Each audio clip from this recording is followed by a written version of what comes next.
Абьюзивные отношения. В последнее время на слуху это определение, но это вовсе не что-то новое. Это то, о чем мы только учимся говорить вслух. В переводе с английского abuse значит злоупотреблять. И имеется в виду злоупотребление своей властью над другим человеком. Обычно абьюзером выступает мужчина.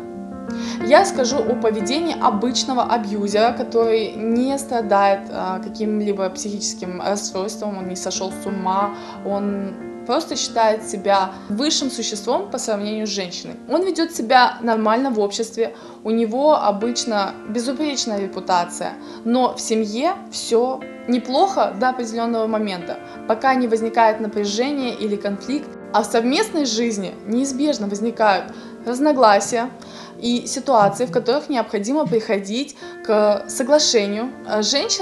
Жена пытается говорить с мужем, пытается принимать совместные решения о деньгах, детях, отдыхе, но он расценивает это как попытки с ее стороны командовать им и навязывать свою точку зрения. Когда она говорит что-то, что он не хочет слышать, он погружается в телевизор, в телефон, уходит со своими друзьями в неизвестном направлении.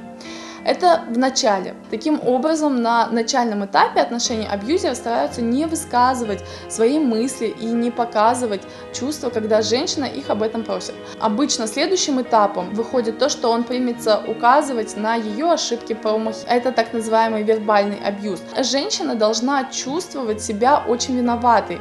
Она обвиняет себя во всем, что происходит, и ключевое – она оправдывает своего партнера, даже тогда, когда он применяет к ней физическое насилие. Когда промывание мозгов достигнет кульминации, женщина, подвергающаяся насилию, становится полностью зависимой от абьюзера.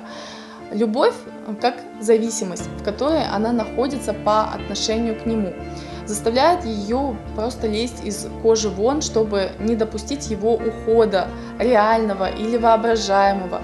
Даже если абьюзер обращается с женщиной хуже, чем с собакой, абьюз постарается аннулировать ее как личность, у нее в итоге не должно остаться друзей, связи с другими людьми.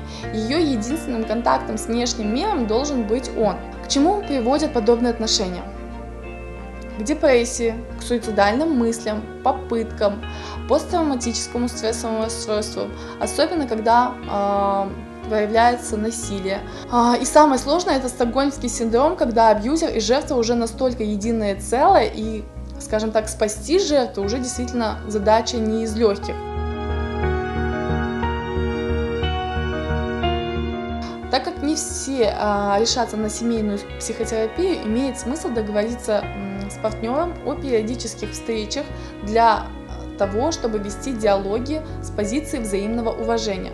Лучше, чтобы эти встречи происходили не дома, так как это обычно сценарий большинства ссор, но все же лучше, чтобы они происходили на людях.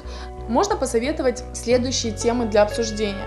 Это, например, минимум требований для совместного проживания, границы, то, что мы не готовы терпеть от другого, то, что спровоцирует окончательный разрыв, если это повторится. Говорящему необходимо запрашивать обратную связь, так называемый фидбэк, у своего собеседника.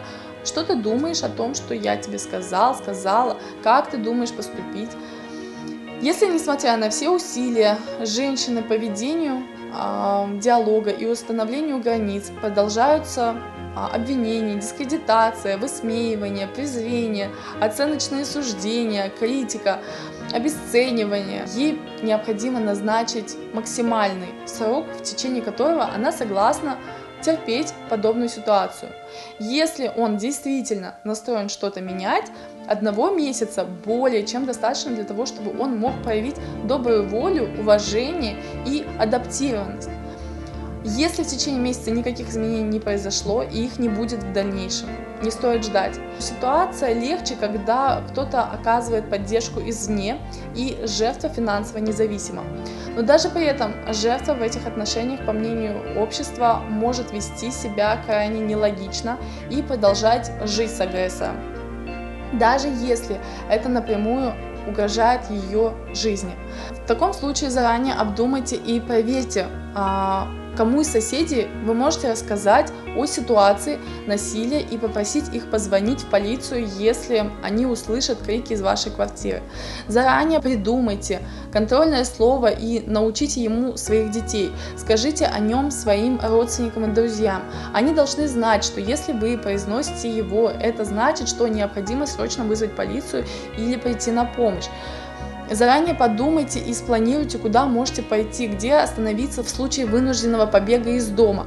Полагайтесь на свои инстинкты и на свой здравый смысл. Общество всячески закрепляет убеждение, что женщина без мужчины или неполноценное существо, или вообще ничто. И это навязанное убеждение женщине может стоить даже жизни.